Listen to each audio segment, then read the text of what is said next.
Buenos días, hoy comenzaremos nuestro viaje por el fascinante mundo de la química. ¿Pero qué es exactamente?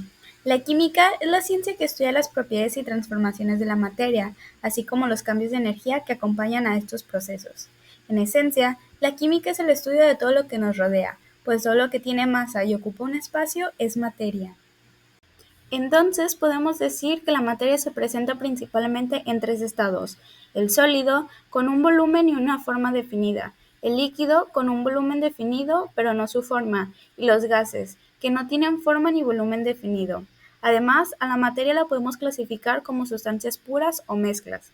Las sustancias puras son elementales, como el oxígeno, o compuestas, como el agua. Las mezclas pueden ser homogéneas, como el aire, donde sus componentes son indistinguibles, o heterogéneas, como en el granito, donde podemos distinguir a simple vista de qué está compuesto. Como en diversas cosas, es fundamental tener un lenguaje. En la química, su lenguaje principal son los elementos, que son sustancias que no se pueden separar en otras sustancias más simples por medios químicos. Actualmente conocemos 118 y están organizados en la tabla periódica, una de las herramientas más importantes para cualquier científico. Pero además también contamos con las unidades de medida. En la química se usa el Sistema Internacional de Medidas, ya que cuenta con magnitudes como longitud en metros, masa en kilogramos, tiempo en segundos, temperatura en Kelvin, que son básicas para describir a la materia. También se usan unidades derivadas como la densidad. La química avanza gracias al método científico, que en esencia incluye la observación, la formulación de hipótesis, la experimentación y el establecimiento de leyes o teorías. Esto permite comprender y predecir fenómenos naturales. Teoría atómica. Demócrito en el siglo V a.C. propuso que la materia está formada por partículas pequeñas e indivisibles llamadas átomos. Su idea no fue ampliamente aceptada en su época, pero esta perduró. John Dalton, en 1808, formuló la teoría atómica moderna, que marcó el inicio de la química moderna. Sus hipótesis principales son: 1. La materia está formada por átomos, partículas muy pequeñas e indivisibles. 2. Los átomos de un mismo elemento son idénticos en masa y propiedades, y distintos de los átomos de otros elementos. 3. Los compuestos se forman por átomos diferentes, elementos combinados en proporciones fijas, enteras o fracciones sencillas. 4. Las reacciones químicas solo implican la combinación, separación o reorganización de átomos. Estas no se crean ni se destruyen. What is an atom? The atom is the fundamental unit of matter. It consists of a central nucleus containing positively charged protons and neutral neutrons, surrounded by a cloud of negatively charged electrons. The interaction between these particles determines the properties and behavior of chemical elements. La teoría de Dalton explica leyes importantes, como la ley de las proporciones definidas, que sería: un mismo compuesto siempre tiene los mismos elementos en la misma proporción de masa. La ley de las proporciones múltiples nos dice que si dos elementos forman más de un compuesto, las masas de uno que se combina con una cantidad fija del otro guardan relaciones de números enteros pequeños. Y la ley de la conservación de la masa, que nos dice que la masa se conserva porque los átomos no se crean ni se destruyen durante una reacción. Dalton no describió la estructura interna de los átomos, pero su enfoque permitió entender las diferencias entre elementos y compuestos, y fue clave para el desarrollo de la química moderna. En 1895, Wilhelm Röntgen descubrió los rayos X, radiación capaz de atravesar materiales y producir fluorescencia. Poco después, Antoine Becquerel observó que compuestos de uranio emitían radiación espontánea, fenómeno que Marie Curie llamó radiactividad. El modelo de Rutherford no explicaba toda la masa atómica, pues en el helio faltaba una partícula además de los protones. En 1932, James Chadwick descubrió el neutrón, partícula sin carga y con masa similar al protón. Número atómico, número de masa e isótopos. El número atómico representado con la letra Z es el número de protones en el núcleo de un átomo y determina la identidad química del elemento. En átomos neutros, Z también indica el número de electrones. Ejemplo, si el flúor tiene de número atómico un 9, significa que tiene 9 protones y 9 electrones. El número de masa representado con la letra A es la suma de protones y neutrones en el núcleo. Los isótopos son átomos del mismo elemento con igual número de protones, pero diferente número de masa, que sería diferente número de neutrones. En la tabla periódica moderna, los elementos están ordenados por número atómico en filas horizontales llamadas periodos y columnas verticales que serían los grupos o familias, según sus propiedades químicas semejantes. Los elementos se clasifican en 3 categorías: los metales, que son buenos conductores de calor y electricidad; los no metales, que generalmente son malos conductores; y los metaloides, que tienen propiedades intermedias entre metales y no metales. La mayoría de los elementos son metales, mientras que hay 17 no metales y 8 metaloides.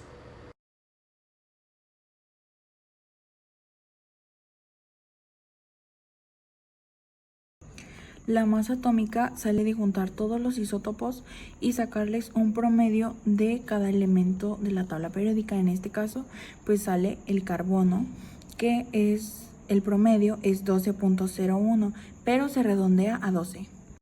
Una vez sabiendo qué es la masa atómica, podemos sacar la masa molecular. La masa molecular es la suma de todas las masas atómicas que hay en un compuesto químico, que viene siendo pues diferentes, como la molécula del agua, que serían 2 hidrógenos y 1 oxígeno. Aquí se puede observar un ejemplo de cómo sacar la masa molecular del bicarbonato de sodio, pues, y nos da las masas atómicas de los diferentes elementos. En este caso, pues hay un sodio, un hidrógeno, un carbono, pero hay 3 oxígenos. En este caso, pues tenemos que multiplicar el 16, que es la masa atómica del oxígeno, por 3 para que nos dé 48. Y al tener esos datos, tenemos que sumarlos todos para que al final nos dé 48 gramos sobre mol. Los cambios químicos también se les llaman reacciones químicas y se representan mediante ecuaciones químicas, las cuales siguen una ley que nos dice que la materia no se crea ni se destruye, solo se transforma. Entonces, al tener nosotros, debemos de tener las mismas moléculas del lado izquierdo y del lado derecho. Aquí se puede observar cómo le llamamos a las moléculas o compuestos que hay del lado izquierdo, que se les llama reactivos, y a los que están del lado derecho se les llaman productos. La flecha indica pues lo que se produce después de la reacción química. Aquí tenemos un ejemplo de cómo balancear las ecuaciones. Del lado izquierdo tenemos un potasio y del lado derecho también, pero del lado izquierdo tenemos 2 hidrógenos y del lado derecho tenemos 3. Lo que debemos de hacer es ponerle un número en el índice del compuesto para que se pueda balancear, pero también al ponerlo en el índice, todos los demás elementos que estén en ese compuesto también se verán afectados por el número. O sea que si ponemos un 2 y hay un hidrógeno y un oxígeno, y del lado derecho nada más hay un oxígeno, o sea, ya del lado izquierdo estaría quedando con 2 oxígenos y del lado derecho solo con 1. Entonces lo que debemos de hacer es buscar cómo ponerle otro número índice al lado donde están los productos para que quede balanceada nuestra ecuación.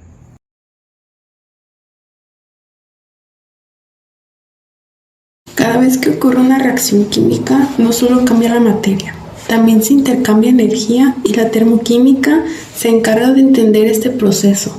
Para empezar, tenemos que hablamos de un sistema y un entorno.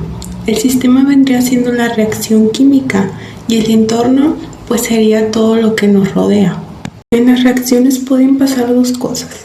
La primera es que cuando se libera calor, podemos decir que es una reacción exotérmica. Entonces, un ejemplo común de este tipo de reacción podría ser cuando se quema madera o bien cuando explota un coche. Por otro lado, tenemos que si la reacción absorbe calor, entonces ahora tendríamos una reacción endotérmica. Esto ocurre, por ejemplo, cuando se hierve agua o también cuando las plantas están realizando la fotosíntesis. Es aquí cuando entra un concepto clave que es la entalpía. Si la entalpía es negativa, entonces la reacción va a liberar calor, por lo tanto sería una reacción exotérmica.